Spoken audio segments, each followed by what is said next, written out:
Good morning, people. I hope you are well. It is a beautiful day out there today. I've had a tea, now I've got my coffee, and I'm excited for the day. So I'm going to be talking to you how to train to build muscle, because a lot of people be training for a long fucking time and make no progress. They're like, what am I doing wrong?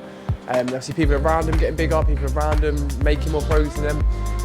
And like I say, never compare yourself. But this is just going to be a few tips on what you might be doing wrong, how to improve on it.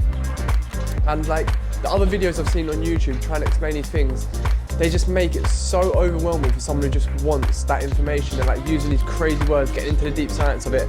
I'm just going to go basic level of knowledge, everything you need to know, and just make it as simple as possible for you. So I'm not going to bore you and dive in too deep with your foods, but I'm just going to give you like a basic level of knowledge with your foods, because you can be training like the hardest fucking gears in the world every day, putting in that work. But if you're not giving your body the calories it needs to build that muscle, you're not going to build muscle. But foods are genuinely absolutely essential. So the amount you're going to need of these things are all going to vary on like your height, weight, age, gender, energy expenditure, all these things. So you can use like a macro calculator online. They're not going to be 100% accurate. But I give you like a rough sort of estimate, which you can work with. So obviously, you've got your proteins, which everyone in the fitness industry is obsessed with. It's like the macro you would have heard of most. You know, obviously, like you got your whey isolates, your meats, your fishes, and how much. So I actually looked at the most recent study, because if you Google or you research on how much protein the body needs, every single bodybuilder has a different opinion. Every single person. Like they argue with each other over this, but basically you want a really high protein diet to build muscle. But the most recent study, which was 3 months ago, said that if you're bulking or on a recomp, you want around 1.6 to 2.2 grams of protein per kilogram of body weight. And if you're cutting, you want around 1.8 to 2.7 kilograms, 1.8 to 2.7 grams of protein per kilogram of body weight. So yeah, there's a lot of like this amount, but at the end of the day, you just want to make sure you've got a high protein diet, you know, 3 to 5 meals a day, high protein, and you'll be just fine. But the macro that is always really overlooked are your fats. Everyone sees fats and thinks that is fucking, like that is awful, stay away from that. But you need your healthy fats, like your trans fats, your saturated fats. They're the ones you want to push to the side, but you do need your fats. They help with your hormone production, absorbing nutrients, all these things that are actually vital for building muscle. You can get these in other foods as well, like you see a lot of people eating peanut butter for that reason, salmon, which I can't go near. But yeah, make sure you are hitting your minimum amount of fats. And then obviously your carbs, which some people, you know, hear like, yeah, carbs are amazing. Some people hate on them, but they are actually good shit. So you've got different types of carbs. You see a lot of people eating oats as well, get good fats in those. But obviously you got, I don't know if you've ever seen it, you see people eating like cereals before the gym, before after gym. So they're your higher glycemic index carbs. They haven't got Cocoa Pops out here, so this is like a little B-Tech version. But basically your body can just take them in nice and fast. So that's why they're good before a workout, they're good after a workout. And yeah, don't think carbs are the enemy. People think this, but they're going to give you that energy for your sessions. That's how you're going to train efficiently. Like if you try to train on no carbs, watch how shit your session will be. So that's why people structure the high glycemic index carbs before and after the sessions. It's like having like a square bar before, Cocoa Pops after, something like that. But yeah, how much carbs you need, like I said, is going to be different based on every single person. But these are macros that are all needed to build muscle, so don't overlook any of them. Like I said, look up a little macro calculator. It won't be like the perfect amount, but it will give you like a rough estimate, a rough outline, and a rough little goal for you to aim for.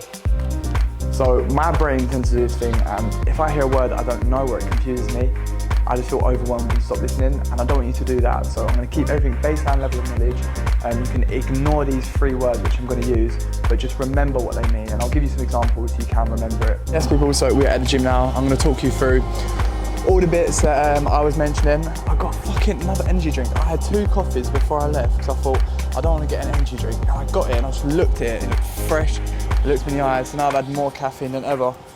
And this leg extension just scared the absolute life out of me, so I didn't know, when you pull it up, you go backwards as well. So I fucking shat myself. So like I said, ignore the names, you don't have to remember the names, remember the meaning. So the first thing we're looking for is mechanical tension, which is basically a load which is heavy for you, like a low rep range, heavy weight. So for example, around a 6 to 8 rep range, really squeezing that full range of motion. Secondly, we've got muscle damage where we really want to focus on the pauses and the negatives. So for instance, pausing the contraction here, 1, 2, 3, 4, 5, and coming down. 1, 2, 3, 4, 5. So we've really got that time under tension on the muscle. You can really fucking feel it. So nice, so 1, 2, 3, 4, 5. 1, 2, 3, 4, 5. And then lastly, we've got metabolic stress, which is where we're going to be hitting those rep ranges, those higher rep ranges. So potentially put the weight a little bit lower. So I'm going to go for around 20 reps here.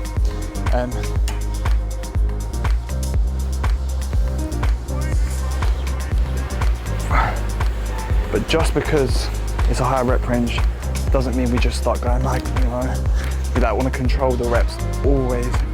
Make sure we're feeling that muscle, getting that mind muscle connection.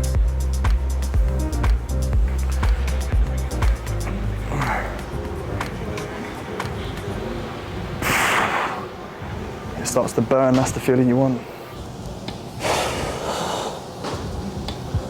Yeah, that's not nice. Also, appreciate the motors around it.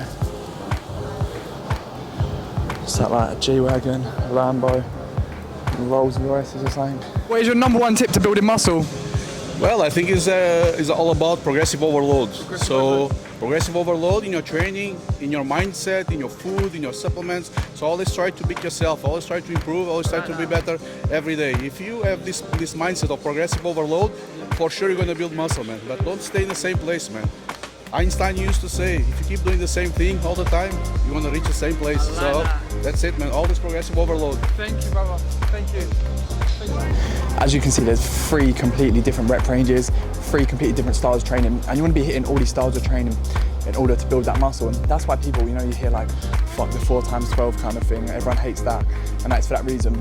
I'm gonna be mixing up, like keep it exciting, like whatever movements you enjoy doing high rep ranges with, you know, like play around with it, make it enjoyable. But those are the 3 things you want to include in your session to make sure you're training to build muscle. Like you see these powerlifters fucking go in, they're not focusing on that contraction, not focusing on build muscle. Like their goal is to get that weight up. If you're looking to build muscle, your goal is to be feeling that muscle, that mind muscle connection, and really practice this. So like whatever muscle group you're working, make sure you're really practicing feeling it. Like if I'm just doing this, I'm just throwing weight up and down like that, I'm not going to feel it. But if I'm coming up nice and slow, squeezing, I can feel exactly what I'm using, coming down slow, controlling that negative, back up, squeezing, really thinking what muscle group am I working, really focusing on that. Oh. And there's if you do struggle with your mind muscle connection, there's something you can do called pre-exhausting, and the research on it isn't great, but personally I found it does work for me. Like I find it helps me with my mind muscle connection. So it's basically when you do like an isolation movement before a compound.